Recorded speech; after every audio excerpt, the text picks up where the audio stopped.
आज की भागदौड़ भरी जिंदगी में हमारा मन विचारों, चिंताओं और अपेक्षाओं से भरा रहता है। यह मानसिक भार हमें तनाव, बेचैनी और नकारात्मकता की ओर ले जाता है। मन को खाली करना न केवल हमारे मानसिक स्वास्थ्य के लिए आवश्यक है, बल्कि यह हमारे जीवन को अधिक खुशहाल और संतुलित बनाता है। गौतम बुद्ध और कई अन्य महान आध्यात्मिक गुरुओं ने सिखाया है कि मन को खाली करना आत्मज्ञान और शांति की ओर पहला कदम है। मन को खाली करने का अर्थ है अनावश्यक विचारों और भावनाओं को त्याग कर अपने अंदर एक शांति और स्थिरता का अनुभव करना। तनाव और चिंता से मुक्ति। जब हमारा मन विचारों से मुक्त होता है तो हम शांति का अनुभव करते हैं। सही निर्णय लेने की क्षमता। एक शांत मन स्पष्ट सोचने और सही निर्णय लेने में सक्षम होता है। आत्मजागरूकता। खाली मन हमें अपने भीतर झांकने और आत्मज्ञान प्राप्त करने का अवसर देता है। रचनात्मकता का विकास।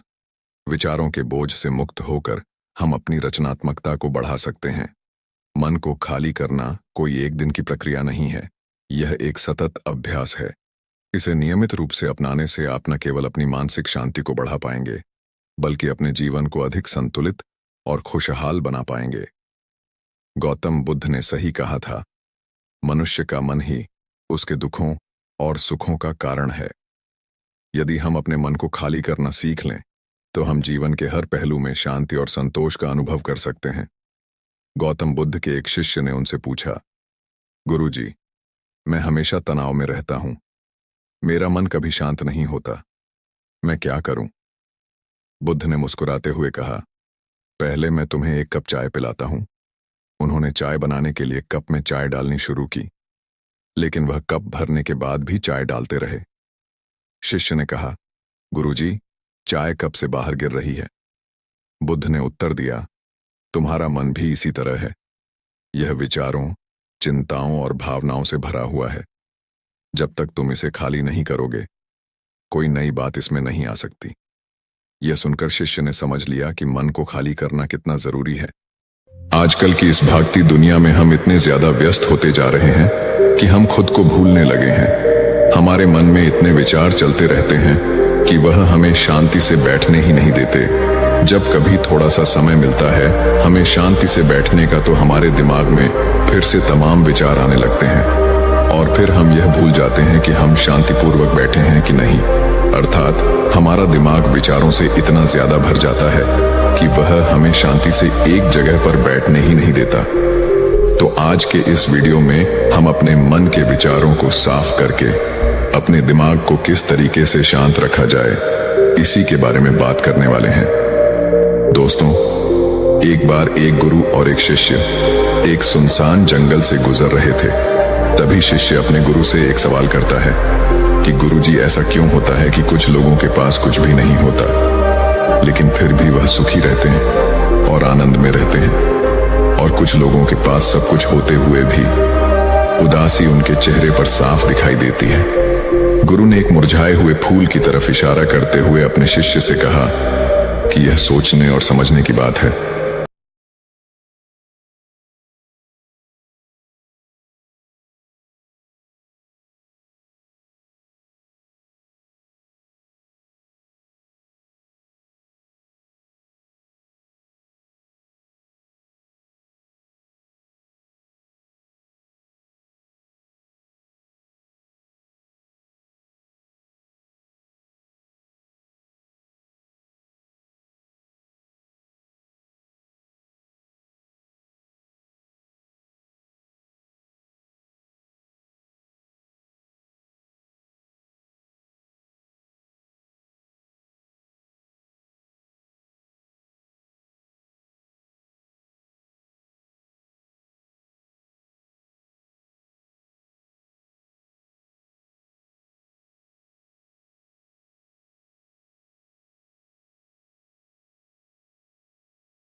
कर सकते हैं कि फिर जीवन के अनुभव किस काम में आएंगे। लेकिन समझने की बात तो ये होती है कि हम जीवन के अनुभवों को भी भ्रमित तरीके से जान लेते हैं, सही तरीके से उनसे सीख ही नहीं पाते। शिष्य अपने गुरु की बातों में इतना खो गया कि उसे चलते चलते जंगल के रास्ते में पड़े हुए कांटे दिखाई नहीं दिए और अचानक उसके पैर में कांटा चुभ गया। गुरु ने उसका कांटा बाहर निकालते हुए उससे पूछा, ये कांटा तुम्हारे पैर में क्यों लगा? इसके पीछे तुम किसे जिम्मेवार मानते हो? गुरु ने कहा कि तुम मुझे भी जिम्मेवार मान सकते हो, क्योंकि मैं तुम्हें ये बातें सुना रहा था। या तुम खुद को भी जिम्मेदार मान सकते हो कि तुम मेरी बातों में इतना खो गए कि तुम्हारा रास्ते पर से ध्यान ही नहीं रहा। या तुम इन पेड़ों को भी जिम्मेवार मान सकते हो जिन्होंने यह कांटे इस रास्ते पर बिछा दिए। तभी शिष्य ने उत्तर दिया कि गुरुदेव, इसमें मैं खुद को ही जिम्मेदार मानता हूं, क्योंकि आप तो अपना काम कर रहे थे और इस पेड़ ने भी अपना काम किया, पर मैं अपना काम होशपूर्वक नहीं कर पाया। अगर मैं चलते समय ध्यान लगाए रहता, अगर मैं आपकी बातों में पूरी तरह से नहीं खो जाता, तो मुझे ये कांटा कभी नहीं लगता। इसमें पूरी तरह से ही मेरी गलती है। गुरु ने शाबाशी से अपने शिष्य की पीठ को थपथपाया और आगे कहा कि जो घटनाएं हमारे मन को प्रभावित करती हैं, जरूर उसे बाहर निकाल दें।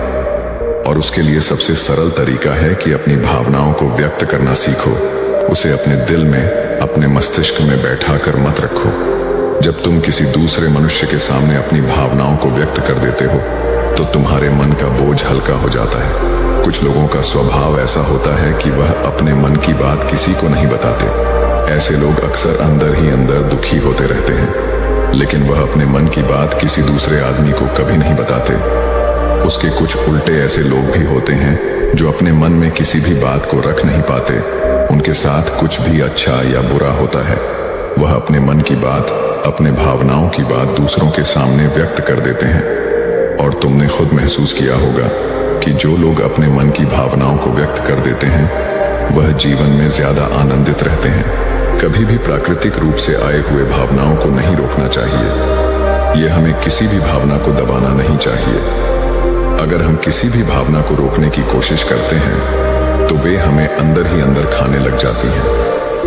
गुरु ने आगे कहा कि शिष्य, अगर तुम्हारा मन किसी बुरी घटना पर रोने को हो रहा है, तो चीख चीख कर रो लो, अपने आप को रोको मत। उस भावना को पूरी तरह से बाहर आने दो। अगर किसी दूसरी घटना पर तुम्हारा मन खुश होने का, आनंदित होने का हो रहा है, तो पूरी तरह से नाचो, गाओ, जिससे कि तुम उस भावना को बाहर निकाल सको। और जब वे भावनाएं अपनी पूरी गति के साथ बाहर आ जाती हैं, तो तुम्हारा मन उन घटनाओं को पीछे छोड़ देता है, अर्थात तुम्हारा मन धीरे धीरे हल्का होने लगता है। गुरु ने शिष्य को समझाते हुए बताया कि जिस प्रकार तेज रफ्तार से चलता हुआ पानी अपने वेग से आने वाली सभी बाधाओं को तोड़ देता है, और अगर हम अपनी भावनाओं को बहने दिए, तो वह उन सभी बाधाओं को तोड़ देगा, और उस बात को तोड़ने के बाद उसका कचरा उसके मन से निकल जाएगा, और उसका दूषित मन भी साफ हो जाएगा। उसके अंदर की गंदगी भी दूर हो जाएगी। अक्सर मनुष्य अपने मन में किसी घटना को दबाकर इसलिए रखता है कि वह सोचता है कि अगर सामने वाले को इस घटना के बारे में पता चल जाएगा, तो वह क्या सोचेगा। इसी विचार से वह अंदर ही अंदर खुद दुखी होता रहता है और अपनी भावनाओं को दबाता रहता है, लेकिन सामने वाले को वह कुछ भी नहीं बताता। लेकिन अगर एक बार अगर वह हिम्मत करके शुरुआत कर सकता है, अपने अंदर की बात अपने किसी करीबी मित्र को बता दे, तो उसका पूरा जीवन परिवर्तित हो सकता है। उसका जीवन सुखमय बन सकता है। एक बार अगर उसके दिमाग में यह आदत बन गई, तो जीवन भर अपनी भावनाओं को दूसरों के सामने व्यक्त करने से कभी नहीं हिचकिचाएगा। हम अपने जीवन में इस आदत को 21 दिनों में पैदा कर सकते हैं। 21 दिनों तक अगर सही तरीके से हम अभ्यास करें, तो हमारा दिमाग पूरी तरह से भावनाओं से मुक्त हो सकता है। यह 21 दिनों का अभ्यास इस प्रकार है। 21 दिनों तक सबसे पहली बात जो आपको याद रखनी है कि अपने मन में किसी भी बात को दबाकर नहीं रखना है। अगर हम किसी मनुष्य के बारे में अच्छा सोचते हैं, तो हम उसे करें। अगर बुरा भी सोचते हैं, तो भी उसे व्यक्त करें। परिणाम भूल जाएं कि परिणाम क्या होंगे। सिर्फ अपने दिमाग की धुलाई करने पर विश्वास रखें। इससे आपके दिमाग में एक अद्भुत साहस पैदा होगा। गुरु ने आगे कहा कि शिष्य, जब आप किसी मनुष्य के बारे में वह सब बता पाएंगे जो आप उसके बारे में सोचते हैं, तो आप खुद सोचिए कि आपका खुद के ऊपर कितना विश्वास बढ़ जाएगा। आपके मन के सारे दोष खत्म हो जाएंगे। हो सकता है कि इसमें आपको चुनौतियों का सामना करना पड़े, लेकिन जहां चुनौतियां नहीं होती हैं, वहीं कुछ अभ्यास भी नहीं होता है। अभ्यास हमेशा चुनौतियों से भरा होना चाहिए। इससे आप सत्य वचन बोलने का अभ्यास भी कर पाएंगे। अक्सर हम दूसरों को प्रभावित करने के लिए वह सब बोलते रहते हैं जो उन्हें अच्छा लगता हो, लेकिन वह नहीं बोलते जो हम उनके बारे में सचमुच सोचते हैं। और यही हमारे सबसे बड़ी भूल हो जाती है, जिससे हमारा पूरा अस्तित्व झूठा बनकर रह जाता है। और अपनी भावनाओं को व्यक्त करते समय यह भी जरूर ध्यान रखें कि आपके अंदर जो भावनाएं उस इंसान के प्रति उठ रही हैं, उसके पीछे का मूलभूत कारण क्या है। उदाहरण के लिए, जब एक नौकर अपने मालिक के लिए कोई काम करता है और वह काम अच्छे से नहीं कर पाता है, तो मालिक उसे डांट फटकार देता है, जिससे उसके अंदर उसके प्रति क्रोध की भावनाएं उठने लगती हैं। लेकिन समझने की बात यह होती है कि मालिक तो आपको कहेगा ही, वह तो डांटेगा ही। अगर आप अच्छे से काम नहीं करेंगे, अगर आप काम अच्छे से कर रहे हैं और फिर भी आपका मालिक आपके साथ उचित व्यवहार नहीं कर रहा है, तो आप खुलकर अपने मालिक को अपनी भावनाएं व्यक्त कर सकते हैं, बिना यह सोचे कि इसका परिणाम क्या होगा। अगर आप इस भावना को उठाएंगे नहीं, तो आप अपनी नजरों में खुद ही नीचे गिरने लग जाएंगे। आपका आत्मविश्वास बिल्कुल खत्म हो जाएगा। दूसरा अभ्यास जो तुम्हें 21 दिनों तक करना है, वह यह है कि जो भी घटनाएं तुम्हारे साथ घटित होती हैं, कम से कम आपके जीवन में एक ऐसा इंसान होना चाहिए जिसके सामने तुम अपने दिल की बात रख सकते हो। चाहे अच्छी बात हो, चाहे बुरी बात हो, वह सब बातें तुम बिना कुछ सोचे विचारे, बिना कुछ डर से कि वो इंसान तुम्हारे बारे में क्या सोचेगा, तुम उस इंसान को अपनी सारी बातें बता सको और वह इंसान तुम्हारी सारी बातें सुनने के बाद तुम्हारे लिए कोई छवि पैदा ना करें। ऐसे इंसान अपने जीवन में खोजो और उनके सामने अपनी सारी भावनाएं व्यक्त करने की कोशिश करो। दिन में जो कुछ भी घटित होता है, अच्छा लगता है या बुरा होता है, किसी के प्रति आकर्षण होता है, उसको एक दोस्त की तरह बताने का प्रयास करें। इससे ये पता चल जाएगा कि तुम्हारा मन घटनाओं के प्रति किस प्रकार की भावनाएं पैदा करता है। तुम अपने मन की सारी बातें कह दो ताकि तुम्हारे अंदर की भावनाएं, तुम्हारे अंदर में जो विचार उत्पन्न हो रहे हैं, वह पूरी तरह खाली हो जाएं। तीसरा अभ्यास जो तुम्हारे मन को खाली रखेगा, वह है योग्य निद्रा का अभ्यास। देखते ही देखते यह चर्चा खत्म करते हुए गुरु और शिष्य उस जंगल को पार करके अपने आश्रम में पहुंच चुके थे। तो दोस्तों, उम्मीद है इस वीडियो से आपको काफी कुछ सीखने को मिला होगा, और अगर कुछ सीखने को मिला हो तो हमारे इस वीडियो को लाइक, शेयर और सब्सक्राइब जरूर कर लीजिएगा, और साथ ही कमेंट में नमो बुद्धाय जरूर लिखिएगा। धन्यवाद। अरे यह भी कोई काम है। इसके बाद उन्होंने ढेर सारे तथ्यों के साथ अपने काम को महत्वहीन बताने की कोशिश की।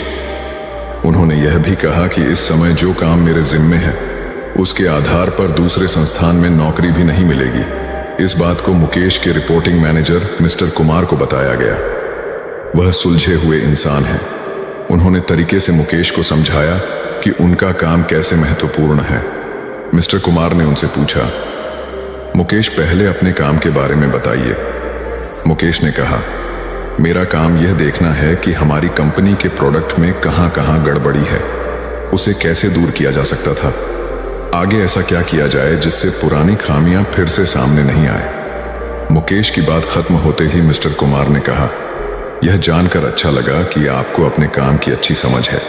जैसा आपने कहा है, उसके अनुसार आपका काम प्रोडक्ट को कैसे बेहतर बनाया जाए और उसके निर्माण के दौरान की खामियों को दूर करने से जुड़ा है। मुकेश ने हाँ में सर हिलाया। इसके बाद मिस्टर कुमार ने पूछा, जब प्रोडक्ट को लेकर इतनी बड़ी ही जिम्मेदारी कंपनी ने आपको दी है, तब आप अपने काम को महत्वहीन क्यों समझते हैं? एक आम धारणा है कि जो लोग प्रोडक्ट के निर्माण से सीधे जुड़े हैं, वही मेनस्ट्रीम में काम करते हैं, लेकिन हर काम मेनस्ट्रीम का होता है। अगर ऐसा नहीं होता तो कंपनी आपके ऊपर खर्च नहीं करती। कंपनी को पता है कि आपके काम का परिणाम प्रोडक्ट पर दिखेगा। इसलिए इस बात को मन से निकालिए कि आप जो काम कर रहे हैं उसकी पूछ नहीं है। ध्यान से देखेंगे तो लगेगा कि आपका काम ही सबसे महत्वपूर्ण है, एकता और समझदारी। ऊंचे आकाश में सफेद कबूतरों की एक टोली उड़कर जा रही थी। बहुत दूर जाना था उन्हें, लंबा रास्ता था। सुबह से उड़ते उड़ते थकान होने लगी थी। सूरज तेजी से चमक रहा था। कबूतरों को भूख लगने लगी थी। तभी उन्होंने देखा कि नीचे जमीन पर चावल के बहुत से दाने पड़े थे। कबूतरों ने एक दूसरे से कहा, चलो भाई, थोड़ी देर रुककर कुछ खा लिया जाए, फिर आगे जाएंगे। एक बुजुर्ग कबूतर ने चारों ओर देखा। वहां दूर दूर तक कोई घर या मनुष्य दिखाई नहीं दे रहा था। फिर चावल के ये दाने यहां कहां से आए? बुजुर्ग कबूतर ने बाकी कबूतरों को समझाया, मुझे लगता है कि यहां कुछ गड़बड़ है, तुम लोग नीचे मत उतरो। लेकिन किसी ने भी उसकी बात नहीं सुनी। सभी कबूतर तेजी से उतरे, दाना चुगने लगे। इतने बढ़िया दाने बहुत दिनों के बाद खाने को मिले थे। वे बहुत खुश थे। जब सभी ने भरपेट खा लिया तो बोले, चलो भाई, अब आगे चला जाए। लेकिन यह क्या? जब उन्होंने उड़ने की कोशिश की तो उड़ ही नहीं पाए। दोनों के साथ साथ वहां एक चिड़ीमार का जाल भी था जिसमें उनके पांव फंस गए थे। उन्हें अपनी गलती पर पछतावा हुआ। बूढ़ा कबूतर पेड़ पर बैठकर सब देख रहा था। उसने जब अपने साथियों को मुसीबत में देखा तो फौरन उड़ा और चारों ओर देखा। दूर उसे चिड़ीमार आता दिखाई दिया। वह फौरन लौटा और अपने साथियों को बताया। सब वहां से निकलने का उपाय सोचने लगे। तब बूढ़े कबूतर ने कहा, दोस्तों, एकता में बड़ी शक्ति होती है। सब एक साथ उड़ड होगे तो जाल तुम्हें रोक नहीं पाएगा। उसने गिना, 1 2 3। उड़ो। सारे कबूतरों ने एक साथ जोर लगाया और जाल उनके साथ उठने लगा। जब तक चिड़ीमार वहां पहुंचा तब तक जाल काफी ऊपर उठ चुका था। वह देखता ही रह गया और कबूतर जाल लेकर उड़ गए। बूढ़ा कबूतर सबसे आगे उड़ रहा था। काफी देर उड़ने के बाद वे नीचे उतरे। वहां कबूतरों के दोस्त चूहे रहते थे। चूहों ने अपने तेज दांतों से जाल काट दिया। इस तरह बूढ़े कबूतर की समझदारी और साथ मिलकर काम करने से सभी कबूतर बच गए। एक शहर में एक बहुत अमीर व्यक्ति रहता था। उसका नाम तो था धनीमल, लेकिन था वह बेहद कंजूस। उसका कहना था कि अगर आप अपना पैसा अपने पास रखेंगे तो सबको पता चल जाएगा कि आपके पास बहुत पैसे हैं। फिर चोर डाकू आपके पीछे पड़ जाएंगे और सारा पैसा रात को आकर गड्ढे में देख लेता था कि उसका सोना वहां है या नहीं। उसे विश्वास था कि कोई भी चोर इस जगह के बारे में नहीं जान पाएगा, लेकिन ऐसा नहीं हुआ। धीरे धीरे पूरे शहर में यह चर्चा होने लगी कि धनीमल रात में शहर के बाहर जाकर कुछ करता है। एक रात जब उसने गड्ढा खोद कर देखा तो सोना वहां से गायब था। उसे गहरा सदमा लगा और वह चीख कर रोने लगा। उसके रोने की आवाज सुनकर बहुत से लोग वहां आ गए। धनीमल रो रो कर अपना दुख बताने लगा। तब उसके एक पड़ोसी से उसे कहा, धनीमल, तुम एक भारी पत्थर इस गड्ढे में रख दो और समझ लो कि वही तुम्हारा सोना है। यह सुनकर धनीमल को बहुत गुस्सा आया। तुम मेरे सोने को पत्थर जैसे बता रहे हो। वह बोला, देखो धनीमल, वह सोना तुम कभी इस्तेमाल तो करते नहीं थे। एक पत्थर की तरह यहां उसे दबा कर रख दिया था, तो फिर यहां सोना हो या पत्थर, क्या फर्क पड़ जाता है? उसका पड़ोसी बोला, बात तो ठीक ही थी। धनीमल ने बहुमूल्य सोने को पत्थर के समान मूल्यहीन बना दिया था। उसके बाद धनीमल ने मेहनत करके फिर पैसे कमाए, लेकिन अब वह कंजूस नहीं रहा था। अपने पैसे को वह अपने ऊपर और दूसरे लोगों की सहायता के लिए खर्च करता था। अंधी का बेटा। एक औरत थी जो अंधी थी, जिसके कारण उसके बेटे को स्कूल में बच्चे चिढ़ाते थे कि अंधी का बेटा आ गया।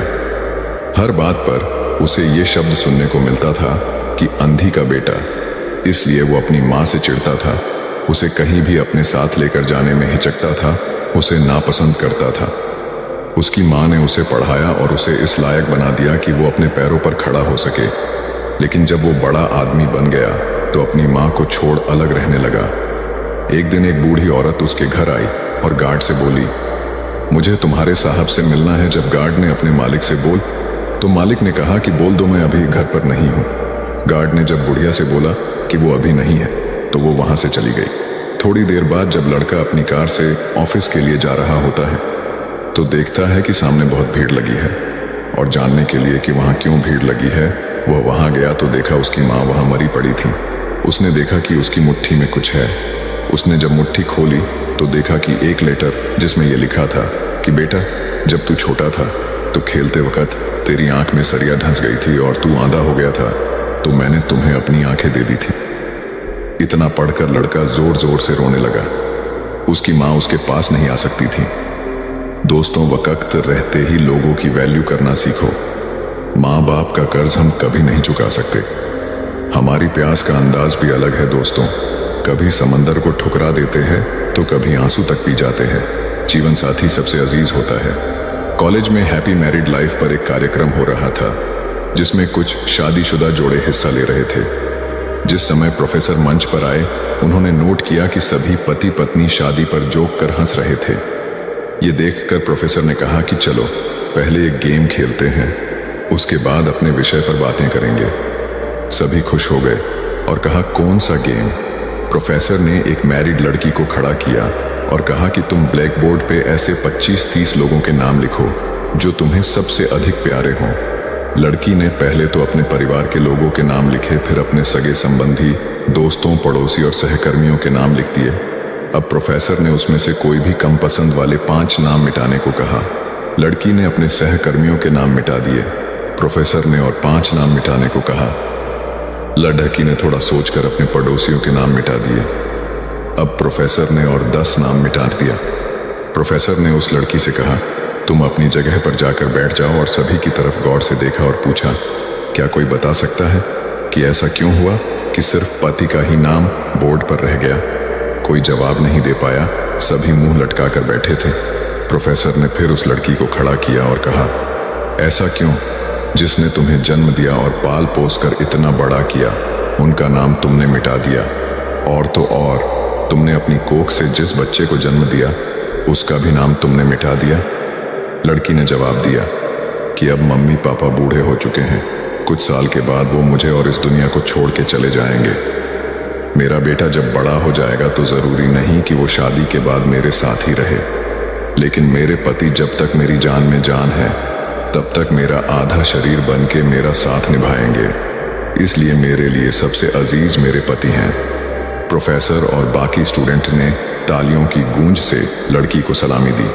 प्रोफेसर ने कहा, तुमने बिल्कुल सही कहा कि तुम और सभी के बिना रह सकती हो, पर अपने आधे अंग अर्थात अपने पति के बिना नहीं रह सकती। मजाक मस्ती तक तो ठीक है, पर हर इंसान का अपना जीवन साथी ही उसको सबसे ज्यादा अजीज होता है। दिमाग का इस्तेमाल कर पक्ष में करें परिस्थितियां। एक शेर जंगल में शिकार पर निकला था। एक लोमड़ी अचानक उसके सामने आ गई। लोमड़ी को लगा कि अब उसे कोई नहीं बचा सकता है, लेकिन उसने हार नहीं मानी और अपनी जान बचने के लिए एक तरकीब सोची। लोमड़ी ने शेर से कड़े शब्दों में कहा, तुम्हारे पास इतनी ताकत नहीं कि मुझे मार सको। यह सुनकर शेर थोड़ा अचंभित हुआ। उसने पूछा, तुम ऐसा कैसे कह सकती हो? लोमड़ी ने अपनी आवाज और जैसी परेशानी बार बार नहीं आती, अगर आती भी है तो आसानी से हल हो जाती है। सिकंदर की बात सुनकर रोहित को अपनी गलती का एहसास हुआ। उसे एहसास हुआ कि शुरुआती सफलता के बाद उसने सीखना एकदम छोड़ दिया था। यही वजह है कि अपने व्यापार में होने वाले नुकसान का आकलन वह नहीं कर पाया। जीवन में सफल होने के लिए सीखते रहना जरूरी है। इंसान को हमेशा सीखते रहना चाहिए। इससे उसके भीतर नकारात्मक विचार नहीं आते हैं, बल्कि उसमें सकारात्मक बदलाव आता रहता है और सफलता की सीढ़ियां चढ़ता रहता है। सीखते रहने वाले व्यक्ति को सफलता के अवसर भी ज्यादा मिलते हैं। सबसे बड़ी बात यह है कि इस तरह के व्यक्ति में अहंकार नहीं होता। जिसके मन में अहंकार होगा वह कभी सीखने का प्रयास नहीं करेगा। घमंड कुल्हाड़ी हुई निरुत्तर। एक बार कुल्हाड़ी और लकड़ी के एक डंडे में विवाद छिड़ गया। दोनों स्वयं को शक्तिशाली बता रहे थे। हालांकि लकड़ी का डंडा बाद में शांत हो गया, किंतु कुल्हाड़ी का बोलना जारी रहा। कुल्हाड़ी में घमंड अत्यधिक था। वह गुस्से में भरकर बोल रही थी, तुमने स्वयं को समझ क्या रखा है? तुम्हारी शक्ति मेरे आगे पानी भरती है। मैं चाहूं तो बड़े बड़े वृक्षों को पल में काट कर गिरा दूं, धरती का सीना फाड़कर उसमें तालाब, कुआं बना दूं। तुम मेरी बराबरी कर पाओगे? मेरे सामने से हट जाओ, अन्यथा तुम्हारे टुकड़े टुकड़े कर दूंगी। लकड़ी का डंडा कुल्हाड़ी की अहंकारपूर्ण बातों को सुनकर धीरे से बोला, तुम जो कह रही हो वह बिल्कुल ठीक है, किंतु तुम्हारा ध्यान शायद एक बात की ओर नहीं गया। जो कुछ तुमने करने को कहा है बेशक तुम कर सकती हो, किंतु अकेले अपने दम पर नहीं कर सकती। कुल्हाड़ी ने चिढ़कर कहा, क्यों? मुझ में किस बात की कमी है? डंडा बोला, जब तक मैं तुम्हारी सहायता न करूं, तुम यह सब नहीं कर सकती हो। जब तक मैं हत्या बनकर तुम में न लगाया जाऊं, तब कोई किसे पकड़कर तुमसे ये सारे काम लेगा? बिना हत्थे की कुल्हाड़ी से कोई काम लेना असंभव है। कुल्हाड़ी को अपनी भूल का एहसास हुआ और उसने डंडे से क्षमा मांगी। कथा सार यह है कि दुनिया सहयोग से चलती है। जिस प्रकार ताली दोनों हाथों के मेल से बजती है, उसी प्रकार सामाजिक विकास भी परस्पर सहयोग से ही संभव होता है। यदि जीवन का संतुलन बिगड़ा और थकान आई तो समझ लीजिए कि बीमारी आई, और यदि वापस ऊर्जा अर्जित करने के लिए विश्राम किया जा रहा है तो ऐसी थकान वरदान भी साबित हो सकती है। इन दिनों जिस तरह की हमारी जीवन शैली है, इसमें असंतुलन बहुत अधिक है। सुबह उठने से लेकर रात को सोने तक शरीर की कुछ नियमित क्रियाएं हैं, आदमी उसे भूल गया है। गौतम बुद्ध बहुत काम करते पर कभी थकते नहीं थे। आज भी कई साधु संत उतना ही परिश्रम कर रहे हैं जितना एक कॉर्पोरेट जगत का सफल व्यक्ति करता है, और जब वे रात को सोते हैं तो पूरी बेफिक्री के साथ। बुद्ध से उनके शिष्यों ने एक बार पूछा था, आप थकते नहीं? बुद्ध का उत्तर था, जब मैं कुछ ये क्रियाएं अपने आप में एक विश्राम है, करने वाला कोई और है, हम तो महज उसके हाथों की कठपुतली हैं। यह मनोभाव भी थकान को मिटाएगा। क्या दिक्कत है ऐसा सोच लेने में? महात्मा बुद्ध ज्ञान प्राप्ति के लिए घोर तप में लगे थे। उन्होंने शरीर को काफी कष्ट दिया, यात्राएं की, घने जंगलों में कठिन साधना की, पर आत्मज्ञान की प्राप्ति नहीं हुई। निराश हो बुद्ध सोचने लगे, मैंने अभी तक कुछ भी प्राप्त नहीं किया, अब आगे क्या कर पाऊंगा? निराशा, अविश्वास के इन नकारात्मक भावों ने उन्हें क्षुब्ध कर दिया। कुछ ही क्षणों के बाद उन्हें प्यास लगी। वे थोड़ी दूर स्थित एक झील तक पहुंचे। वहां उन्होंने एक दृश्य देखा कि एक नन्ही सी गिलहरी के 2 बच्चे झील में डूब गए। पहले तो वह गिलहरी जड़वत बैठी रही, फिर कुछ देर बाद उठकर झील के पास गई, अपना सारा शरीर झील के पानी में भिगोया और फिर बाहर आकर पानी झाड़ने लगी। ऐसा वह बार बार करने लगी। बुद्ध सोचने लगे कि इस गिलहरी का प्रयास कितना मूर्खतापूर्ण है। क्या कभी यह इस झील को सुखा सकेगी? किंतु गिलहरी का यह क्रम लगातार जारी था। बुद्ध को लगा मानो गिलहरी कह रही हो कि यह झील कभी खाली होगी या नहीं, यह मैं नहीं जानती, किंतु मैं अपना प्रयास नहीं छोड़ूंगी। अतः उस छोटी सी गिलहरी ने भगवान बुद्ध को अपने लक्ष्य मार्ग से विचलित होने से बचा लिया। वे सोचने लगे कि जब यह नन्ही गिलहरी अपने लघु सामर्थ्य से झील को सुखा देने के लिए दृढ़ संकल्पित है तो मुझ में क्या कमी है? मैं तो इससे 1000 गुना अधिक क्षमता रखता हूं। यह सोचकर गौतम बुद्ध पुनः अपनी साधना में लग गए और एक दिन बोधि वृक्ष तले उन्हें ज्ञान का आलोक प्राप्त हुआ। यह कथा असफलता के बावजूद प्रयासों की निरंतरता पर बल देती है। यदि हम पूर्ण होने पर बुद्ध ने उसकी तरफ देखा और उसे बहुत स्नेह से दुलारा। उनका निश्चल प्रेम देखकर सर्प का विष अमृत बन गया और यक्ष ने श्रद्धापूर्वक बुद्ध को नमन किया। कहानी का सार यह है कि मन की कलुषता पर एकाग्रता, स्नेह और संभव से ही विजय प्राप्त की जा सकती है। बौद्ध भिक्षु बोधि धर्म भ्रमण करते हुए एक गांव में पहुंचे। लोग उनका बहुत आदर करते थे। बोधि धर्म व उनके शिष्यों का ग्रामीणों ने हार्दिक सत्कार किया और फिर उनके पवित्र वचनों को सुनने के लिए उनके आसपास एकत्रित हो गए। बोधि धर्म लोगों को धर्म और आचरण विषयक अच्छी बातें सरल भाषा में समझाने लगे। तभी वहां एक व्यक्ति आया और बोधि धर्म को अपशब्द कहने लगा। उपस्थित जनसमूह ने उसे रोकने का बहुत प्रयास किया, किंतु वह नहीं माना तथा अनवरत बोधि धर्म को इस आचरण पर कदापि क्रोधित नहीं हुए और लोगों से बोले कि यह भविष्य में मेरा सबसे बड़ा भक्त बनने वाला है। लोगों ने पूछा कि कैसे? बोधि धर्म ने उत्तर दिया, कोई कुम्हार के यहाँ घड़ा लेने जाता है तो घड़े को बजाकर देखा जाता है कि वह फूटा हुआ तो नहीं है। जब 1-2 रुपए के घड़े को कोई इतनी परख कर सकता है तो भला जिसे गुरु मानना है उसे 10-20 गालियां दिए बगैर कैसे पहचानेगा? पहले वह परीक्षा लेगा कि गुरु में धैर्य, आक्रोश व समता भाव कितना है। यह जानने के बाद ही तो वह गुरु को स्वीकारेगा। इसलिए यह व्यक्ति मुझे निरर्थक ही अपशब्द नहीं कह रहा है और आगे चलकर वास्तव में वह व्यक्ति बोधि धर्म का सबसे बड़ा भक्त बना। किसी को शिक्षा देने से पूर्व स्वयं का आचरण भी तदनुरूप होना चाहिए, तभी गुरु का महान पद मिलता है। वस्तुतः गुरु की गुरुता तभी स्वीकारी जाती है जबकि उसमें सदाचरण के सभी लक्षण मौजूद हों। महात्मा गौतम बुद्ध के श्रावस्ती में प्रवचन चल रहे थे। प्रवचन में नित्य ही बड़ी संख्या में लोग आते और विविध महत्वपूर्ण व गंभीर विषयों पर बुद्ध से ज्ञान ग्रहण करते। बुद्ध का शिष्य वर्ग भी काफी विशाल था, जो प्रवचन स्थल की व्यवस्था संभालता और बुद्ध की सेवा में सदैव तत्पर रहता। एक बार रात के समय महात्मा बुद्ध प्रवचन दे रहे थे। सदैव की भांति काफी लोग उनके प्रवचन सुन रहे थे। एक व्यक्ति जो बुद्ध के ठीक सामने बैठा था, बार बार नींद के झोंके ले रहा था। बुद्ध थोड़ी देर तक तो प्रवचन देते रहे, फिर उससे बोले, वत्स, सो रहे हो? उस व्यक्ति ने हड़बड़ाकर कहा, नहीं महात्मा। बुद्ध ने पुनः प्रवचन प्रारंभ किए। वह व्यक्ति फिर ऊँघने लगा। महात्मा ने फिर वही प्रश्न दोहराया और उसने फिर अचकचाकर नहीं महात्मा कहा। ऐसा लगभग 8-10 बार हो गया। कुछ देर बाद बुद्ध ने उससे पूछा, वत्स, जीवित हो? हर बार की तरह इस बार भी उसने कहा, नहीं महात्मा। यह सुनकर उपस्थित श्रोताओं में हंसी की लहर दौड़ गई और वह व्यक्ति पूर्णतः चैतन्य हो गया। तब बुद्ध गंभीर होकर बोले, वत्स, निद्रा में तुम्हारे मुख से सही उत्तर मिल ही गया। जो निद्रा में है वह मृतक समान ही है। महात्मा बुद्ध का संकेत था कि गुरु से ज्ञान ग्रहण करते वक्त सजगता अत्यंत आवश्यक है। गाफिल रहने की स्थिति में ज्ञान की प्राप्ति पूर्ण नहीं होती और अधकचरा ज्ञान सदैव खतरनाक साबित होता है। कथा सिद्धार्थ के जीवन के उस दौर की है जब वे बुद्धत्व को प्राप्त नहीं हुए थे और निरंजना नदी के तटीय वनों में वृक्ष के नीचे ध्यान करते थे। सिद्धार्थ प्रतिदिन ध्यान करने के बाद पास के किसी गांव में चले जाते और भिक्षा मांगकर लौट आते। कुछ दिनों के बाद उन्होंने भिक्षाटन पर जाना बंद कर दिया, क्योंकि एक गांव के प्रधान की छोटी बेटी सुजाता उनके लिए नित्य भोजन लाने लगी। सिद्धार्थ को वह बड़े स्नेह से भोजन कराती थी। कुछ दिनों बाद उसी गांव का एक चरवाहा भी सिद्धार्थ से प्रभावित होकर उनके पास आने लगा। उसका नाम स्वस्ति था।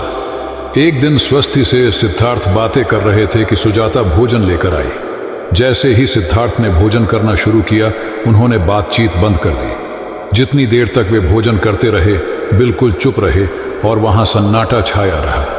स्वस्ति को हैरानी हुई। उसने सिद्धार्थ के भोजन करने के उपरांत उनसे पूछा, गुरुदेव, आप मेरे आने के बाद निरंतर वार्तालाप करते रहे, किंतु भोजन के समय एक शब्द भी नहीं बोले। इसका क्या कारण है? सिद्धार्थ बोले, भोजन का निर्माण बड़ी कठिनाई से होता है। किसान पहले बीज बोता है, फिर पौधों की रखवाली करता है और तब कहीं जाकर अनाज पैदा होता है। फिर घर की महिलाएं उसे बड़े जतन से खाने योग्य बनाती हैं। इतनी कठिनाई से तैयार भोजन का पूरा आनंद तभी संभव है जब हम पूर्णतः मौन हों। भोजन के दौरान मैं मौन रहकर उसका पूरा स्वाद लेता हूँ। वस्तुतः शांति से किया गया भोजन न केवल शारीरिक भूख को तृप्त करता है, बल्कि मानसिक आनंद और सात्विक ऊर्जा भी देता है। सम्राट अशोक संपूर्ण भारत को अपने राज्य में मिलाना चाहते थे, पर कलिंग के युद्ध में हुए रक्तपात को देखकर उन्हें अत्यधिक दुख पहुंचा। उनकी महत्वाकांक्षा ने जो तबाही मचाई थी, उसे देखकर उन्हें खुद पर ग्लानि हुई। उन्होंने देखा कि लोग दर्द से कराह रहे थे। यह सब विनाश केवल उनकी महत्वाकांक्षा से हुआ था। यह सब देखकर अशोक के मन में विनाश का पथ छोड़कर नेकी के रास्ते पर चलने का विचार जगा। अशोक की राजधानी पाटलिपुत्र थी। पाटलिपुत्र अब पटना के रूप में जाना जाता है। पटना से गया भी अधिक दूर नहीं है, जहां बोधि वृक्ष के नीचे महात्मा बुद्ध को ज्ञान प्राप्त हुआ था। बुद्ध के अष्टप्रद मार्ग, शांति और दया के संदेश ने अशोक के दिलो दिमाग में इतनी उथल पुथल पैदा कर दिया कि उन्होंने उस मार्ग को अपनाने का फैसला किया। इस पथ पर चलने से उन्होंने इतिहास में अपनी अमिट छाप छोड़ी। अशोक ने अपने पुत्र को सिलोन, अब श्रीलंका, और अन्य कई लोगों को सुदूर क्षेत्रों में दूत बनाकर भेजा। एक निर्दयी महत्वाकांक्षा एक ऐसे पवित्र उद्देश्य में बदल चुकी थी जिसमें कुछ अच्छा कर गुजरने की, करुणा और प्रेम के संदेश को चारों ओर फैलाने की इच्छा थी। करुणा केवल दया भावना मात्र नहीं है, ये आपके अंदर दूसरों की मदद करने की तीव्र इच्छा पैदा करती है। इसी भावना ने बुद्ध को भगवान और अशोक को महान बनाया। तथागत बुद्ध उन दिनों मगध प्रवास पर थे। साथ में शिष्यों का बड़ा समूह भी था। प्रतिदिन बुद्ध के प्रवचन होते, जिनका लाभ लेने के लिए बड़ी संख्या में लोग आते। इन लोगों में साधारण जन के साथ विशिष्ट हस्तियां भी शामिल रहती थी। हालांकि बुद्ध सभी के प्रति समान रूप से प्रेम व आत्मीयता का व्यवहार रखते थे। इन लोगों में नगर सेठ का पुत्र भी था, जो बड़े ध्यान से बुद्ध के प्रवचन सुनता था। वह नित्य ही बुद्ध के शिष्यों के समक्ष बुद्ध की तारीफों के पुल बांधता और धन्य धन्य भाव से घर जाता। एक दिन प्रवचन समाप्त होने के बाद उसने किसी शिष्य से कहकर बुद्ध से मिलने की हार्दिक इच्छा प्रकट की। जब उसे बुद्ध के सामने ले जाया गया तो उसने उन्हें साष्टांग प्रणाम कर कहा, भगवान, आप जैसा तपस्वी और ज्ञानी व्यक्ति पहले न कभी हुआ था और न भविष्य में होगा। यह सुनते ही बुद्ध ने उसकी बात बीच में ही रोककर कहा, वत्स, क्या तुमने इतना अध्ययन कर लिया है कि अब तक कितने संत महापुरुष हुए हैं, और क्या भविष्य भी जान चुके हो कि आगे और कोई नहीं होगा? युवक लज्जित भाव से चुप खड़ा रहा, क्योंकि इस बात का उसके पास कोई जवाब नहीं था। बुद्ध ने अपनी बात समाप्त करते हुए उसे सीख दी, सदैव अपनी आंखें खुली रखो। जो जैसा है उसे वैसा ही महत्व दो, किसी से उसकी तुलना मत करो। कथा का सार यह है कि किसी भी क्षेत्र के अधिकारी विद्वान की स्वतंत्र रूप से प्रशंसा करना उचित है, किंतु सर्वश्रेष्ठ बताना अनुचित, क्योंकि श्रेष्ठता को व्यक्ति, समय व स्थान की सीमाओं में नहीं बांधा जा सकता। आनंद भगवान बुद्ध के प्रमुख व प्रिय शिष्य थे। उनके स्वभाव में उदारता, स्नेह व सहिष्णुता जैसे गुण शामिल थे। वे सभी के प्रति समान व्यवहार करते थे। उनकी दृष्टि में कोई छोटा या बड़ा नहीं था। एक बार आनंद कहीं जा रहे थे। रास्ते में उन्हें बड़े जोर की प्यास लगी। आसपास देखा तो निकट ही कुआं दिखाई दिया। वे वहां पहुंचे। कुएं से एक लड़की पानी भर रही थी। आनंद ने उसके पास जाकर कहा, बहन, मैं बड़ी दूर से आ रहा हूं, मुझे बहुत जोर से प्यास लगी है, कृपा कर पानी पिला दो। उनकी बात सुनते ही लड़की कांप उठी, क्योंकि वह अछूत जाति की थी। वह जानती थी कि किसी ऊंची जाति के व्यक्ति को पानी पिलाना उसके अधिकार क्षेत्र से बाहर है। वह निगाह नीची कर चुपचाप खड़ी रही। आनंद ने प्यास से व्याकुल होकर फिर कहा, बहन, तुमने सुना नहीं, प्यास के मारे मेरे प्राण निकले जा रहे हैं, मुझे पानी पिला दो। लड़की भयवश कुछ नहीं बोल पाई। जब आनंद ने बड़े स्नेह से उससे पानी न पिलाने का कारण पूछा तो वह बोली, मैं निम्न जाति की कन्या हूं, आपको पानी कैसे पिला सकती हूं? उसकी बात सुनकर आनंद ने कहा, बहन, मैंने तुमसे पानी मांगा है, जाति तो नहीं पूछी। आनंद की उदारता ने उस कन्या का भय दूर कर दिया और उन्हें पानी पिलाकर वह धन्य हो गई। कथा का सार यह है कि ईश्वर की दृष्टि सम होने के कारण उसने सभी मनुष्यों को समान शरीर, बुद्धि और भावना से नवाजा है। अपने सृष्टिकर्ता के विरुद्ध जाकर मानव मानव में भेद करना सर्वथा अनुचित है। एक बार भगवान बुद्ध अपने शिष्यों के साथ पाटलिपुत्र पहुंचे। सभी लोग एक विहार में रुके। भोजन के बाद बुद्ध ने आनंद से अगले दिन से प्रवचन आरंभ करने को कहा। अगले दिन बुद्ध का प्रवचन सुनने बड़ी संख्या में लोग उपस्थित थे। बुद्ध प्रवचन देने के बाद लोगों से मिलते, उनकी समस्याएं सुनते और नेक सलाह देते।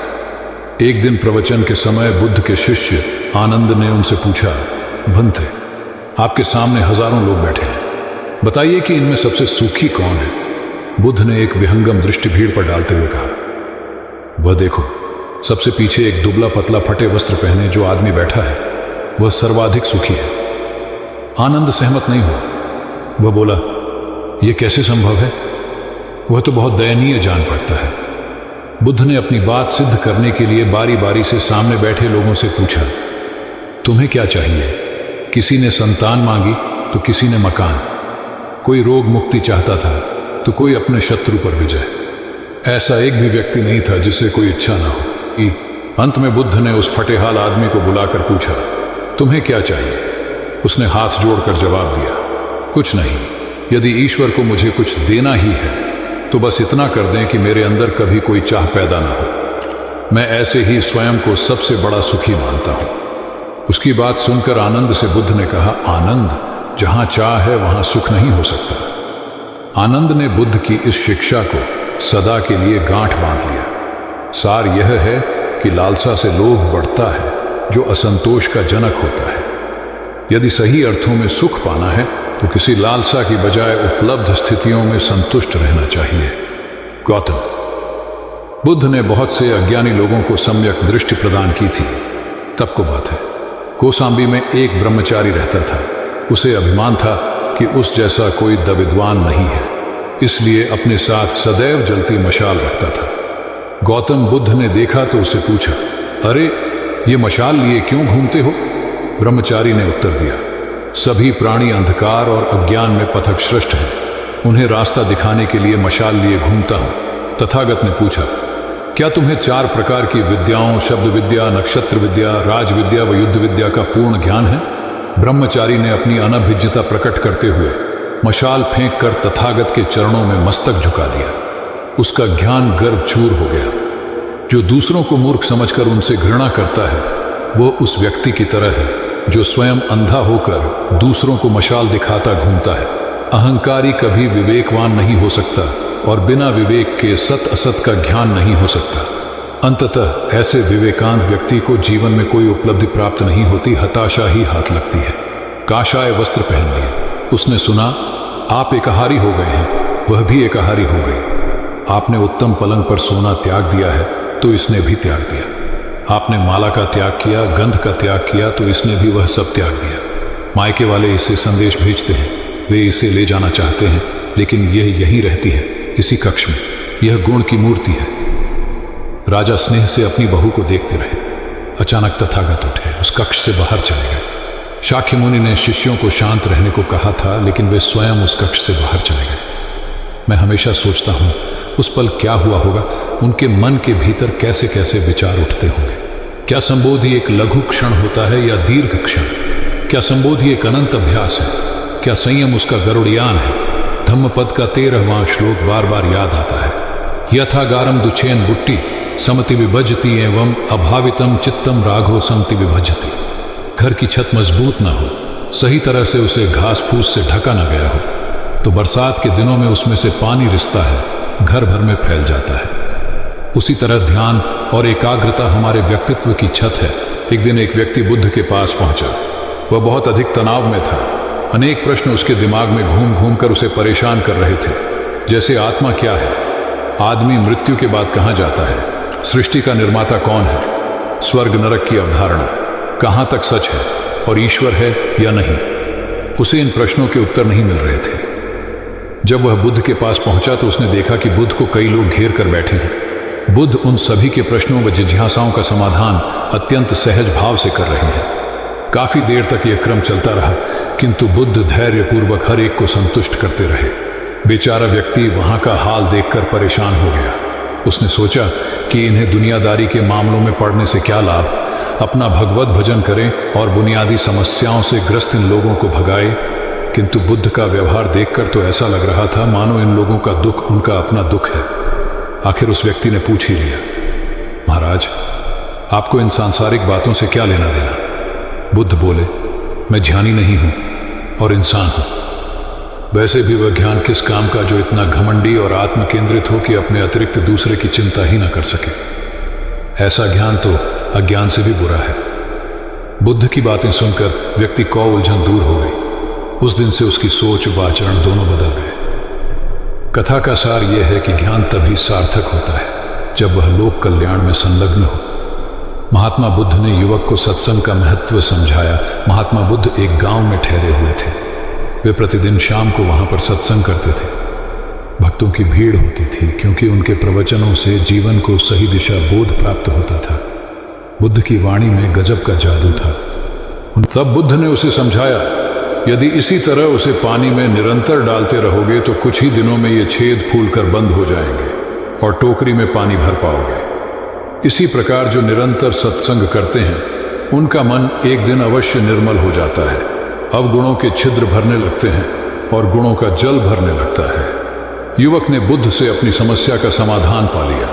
निरंतर सत्संग से दुर्जन भी सज्जन हो जाते हैं, क्योंकि महापुरुषों की पवित्र वाणी उनके मानसिक विकारों को दूर कर उनमें सद्विचारों का आलोक प्रसारित कर देती है। एक आदमी को बुद्ध ने सुझाव दिया कि दूर से पानी लाते हो, क्यों नहीं अपने घर के पास एक कुआं खोद लेते?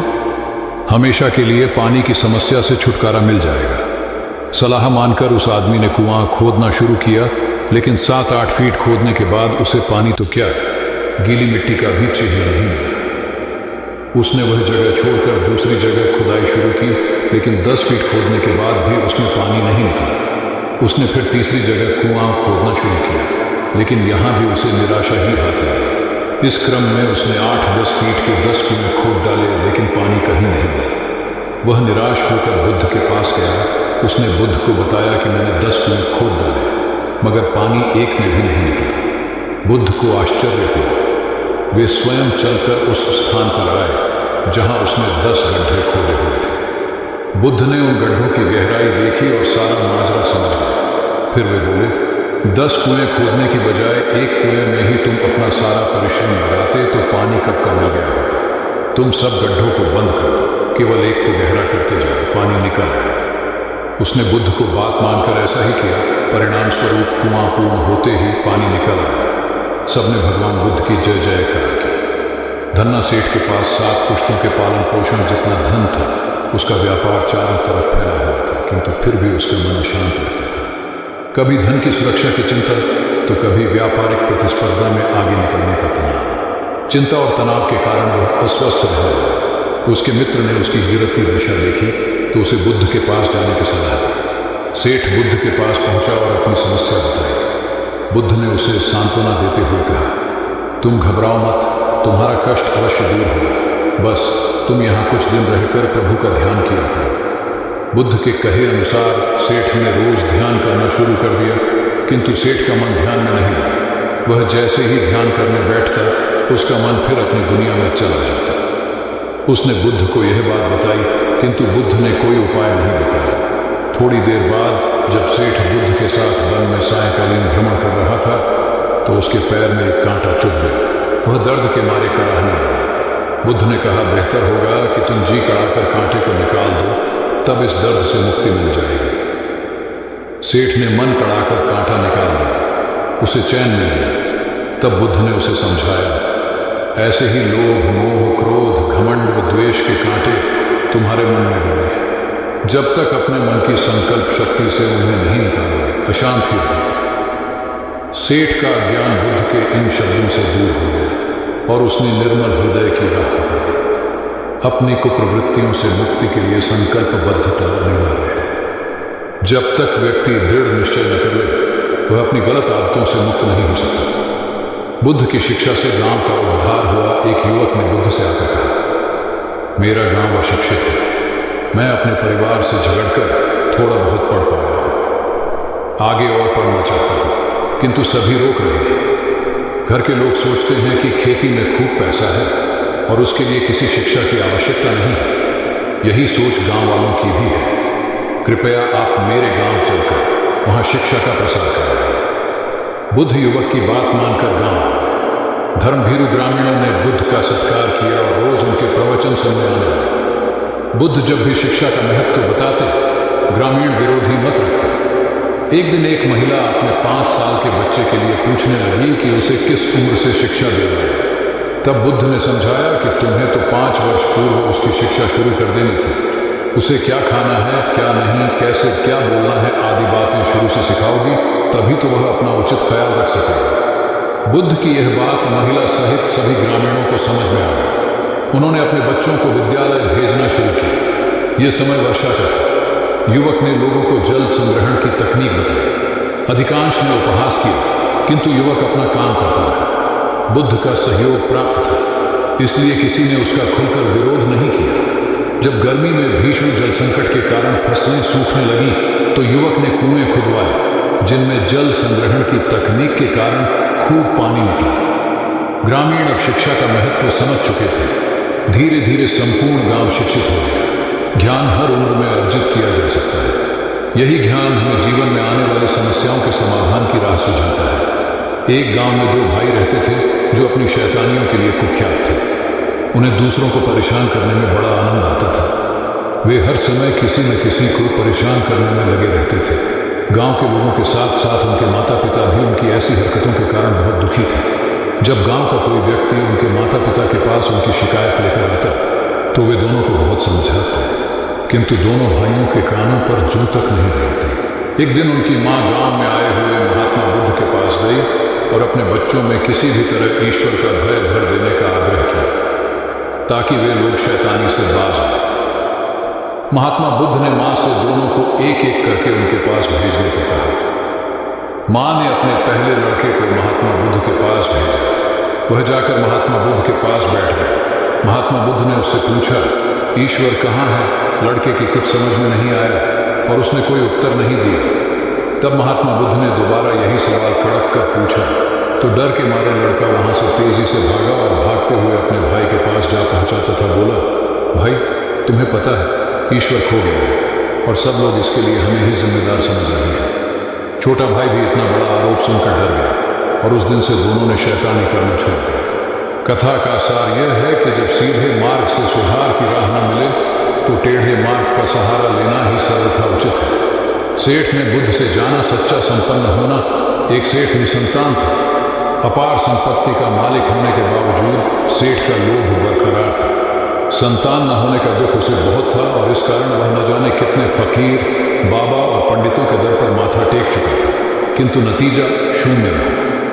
एक बार सेठ के नगर में बुद्ध का आगमन हुआ। सेठ ने उनकी बहुत ख्याति सुनी तो अगले ही दिन उनसे मिलने पहुंचा। बुद्ध को अपनी निसंतानता के विषय में बताया तो उन्होंने सेठ के सिर पर हाथ रखकर हार्दिक आशीर्वाद दिया। संयोग की बात कि कुछ ही समय बाद सेठ को संतान सुख प्राप्त हो गया। वह बुद्ध के प्रति आभार भाव से भर उठा। सोचने लगा कि बुद्ध के प्रति उपकार कैसे जताए। विचार करने के उपरांत उसने एक बक्से में बेशकीमती हीरे जवाहरात रखे और बुद्ध के पास पहुंचा। बुद्ध को प्रणाम निवेदित कर सेठ बोला, महाराज, आपकी कृपा से मुझे संतान का मुख देखने को मिला। मैं आपके लिए कुछ करना चाहता हूँ, सो ये तुच्छ भेंट लाया हूँ। बुद्ध ने हीरे जवाहरात देखते ही अस्वीकार कर दिया। उन्होंने कहा, मेरे लिए धन व्यर्थ है, इसे तुम ही रखो। जब सेठ अधिक आग्रही हुआ तो बुद्ध बोले, मैं निर्धनों से दान नहीं लेता। आश्चर्यचकित सेठ ने कहा, पर मैं तो निर्धन नहीं हूं, अपार धन संपत्ति मेरे पास है। मेरी तिजोरियां सोने चांदी गहनों व जवाहरातों से भरी हुई हैं।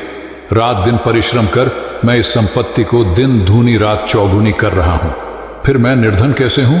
तब बुद्ध ने समझाया, इसका आशय यह है कि तुम अपनी वर्तमान संपत्ति से तृप्त नहीं हो, और अतृप्त व्यक्ति निर्धन ही तो होता है, क्योंकि सच्चा संपन्न तो वह है जो तृप्त हो। बुद्ध की बातों ने सेठ की आंखें खोल दी। संतोष सबसे बड़ा धन और संतोषी सर्वाधिक धनी होता है, क्योंकि इच्छाओं का अंत निर्लिप्तता की परम सुखमय अवस्था को लाता है। एक बार गौतम बुद्ध से अभय राजकुमार ने प्रश्न किया कि क्या श्रमण गौतम कभी कठोर वचन कहते हैं। उसने सोच रखा था कि नहीं कहने पर वह बताएगा कि एक बार उन्होंने देवदत्त को नरकगामी कहा था, और यदि हां कहे तो उसने पूछा, जा सकता है कि जब आप कठोर शब्दों का प्रयोग करने से स्वयं को रोक नहीं पाते, तब दूसरों को ऐसा उपदेश कैसे देते हैं। बुद्ध ने अभय के प्रश्न का आशय जान लिया। उन्होंने कहा, इसका उत्तर न तो हां में दिया जा सकता है और न नहीं में। अभय की गोद में उस समय एक छोटा बालक था। उसकी ओर इशारा करते हुए बुद्ध ने पूछा, राजकुमार, यदि दाई के अनजाने में यह बालक अपने मुख में काठ का टुकड़ा डाल ले, तब तुम क्या करोगे? मैं उसे निकालने का प्रयास करूंगा। यदि वह आसानी से न निकल सकता हो तो बाएं हाथ से उसका सिर पकड़कर दाहिने हाथ की उंगली को टेढ़ा करके उसे निकालूंगा। यदि खून निकलने लगे तो भी मेरा यही प्रयास रहेगा कि वह काठ का टुकड़ा किसी न किसी तरह बाहर निकल आए। ऐसा क्यों? इसलिए कि भंते इसके प्रति मेरे मन में अनुकंपा है। राजकुमार, ठीक इसी तरह तथागत जिस वचन के बारे में जानते हैं कि यह मिथ्या या अनर्थकारी है और उससे दूसरों के हृदय को ठेस पहुंचती है, तब उसका वे कभी उच्चारण नहीं करते। पर इसी तरह जो वचन उन्हें सत्य और हितकारी प्रतीत होते हैं तथा दूसरों को प्रिय लगते हैं, उनका वे सदैव उच्चारण करते हैं। इसका कारण यही है कि तथागत के मन में सभी प्राणियों के प्रति अनुकंपा है। भगवान बुद्ध देव और मनुष्यों के शास्ता थे, परंतु सबसे पहले वह मनुष्य थे। मनुष्य बढ़कर देवता बनता है, यह प्राचीन मान्यता थी। आज भी हम मनुष्यत्व के ऊपर देवत्व की बात करते हैं, परंतु बुद्ध ने इस क्रम को पलट दिया। उन्होंने कहा, यह जो मनुष्यता है वही देवताओं का सुगति प्राप्त करना कहलाती है। देवता जब सुगति प्राप्त करता है तब वह मनुष्य बनता है। देवताओं में विलास है, राग, द्वेष, ईर्ष्या और मोह भी वहां है। निर्वाण की साधना वहां नहीं हो सकती। इसके लिए देवताओं को मनुष्य बनना पड़ता है। मनुष्यों में ही देव पुरुष का आविर्भाव होता है, जिनको देवता नमस्कार करते हैं। मानवता धर्म का उपदेश देने वाले बुद्ध स्वयं मानवता के जीते जागते रूप थे। यहाँ उनके जीवन से संबंधित खुद प्रसंग दिए जाते हैं, जिनसे उनके व्यक्तित्व में बैठी हुई गहरी मानवता का दर्शन होता है। भगवान का परिनिर्वाण होने वाला है। रात का पिछला पहर है। भिक्षु उनकी शैया को घेरे बैठे हैं। बुद्ध उन्हें उपदेश दे रहे हैं। कह रहे हैं, भिक्षुओं, बुद्ध धर्म और संघ के विषय में कुछ शंका हो तो पूछ लो। पीछे मलाल मत करना कि भगवान हमारे सामने थे पर हम उनसे कुछ पूछ न सके। कोई शिष्य नहीं बोलता। भगवान 3 बार कहते हैं, पर कोई भिक्षु कुछ पूछने को नहीं उठता। भगवान को शंका होती है कि कहीं वे उनके गौरव का विचार करके पूछने में संकोच तो नहीं कर रहे। इसलिए वह कहते हैं, शायद भिक्षुओं, तुम मेरे गौरव के कारण नहीं पूछ रहे। जैसे मित्र मित्र से पूछता है, वैसे तुम मुझसे पूछो। बुद्ध अपने शिष्यों की समान भूमिका पर आ जाते हैं। उनकी यह विनम्रता मनुष्य धर्म की आदर भूमि है। बुद्ध ने अपने को भिक्षुओं का कल्याण मित्र कहा है, जो उनकी मानवीय सहृदयता और विनम्रता को सूचित करता है। एक दूसरा दृश्य भी उसी समय का है। चंद करमार पुत्र के यहाँ बुद्ध ने अंतिम भोजन किया था। उसके बाद ही उन्हें खून गिरने की कड़ी बीमारी हो गई थी, जो उनके शरीरांत का कारण बनी। बुद्ध को उसके हृदय का बड़ा ध्यान था। भक्त उपासक को यह अफसोस हो सकता था कि उसका भोजन करके ही भगवान का शरीर छूट गया। इसलिए आखिरी सांस लेने से पहले उन्होंने आनंद को आदेश दिया, आनंद, चंद करमार पुत्र की इस चिंता को दूर करना और कहना, आयुष्मान तूने बद्धा लाभ कमाया कि मेरे भोजन को करके तथागत परिनिर्वाण को प्राप्त हुए। जिसके हृदय में अगाध करुणा थी, वह ऐसा क्यों न कहता। उसने अपने पति के द्वारा बुद्ध के चरणों में प्रणाम अर्पित करवाया। भगवान ने उसे आशीर्वाद देते हुए कहा, कोलिय पुत्री सुप्रवास, सुखी हो जाए, चंगी हो जाए। सुखी और चंगी होकर बिना किसी कष्ट के वह पुत्र प्रसव करे।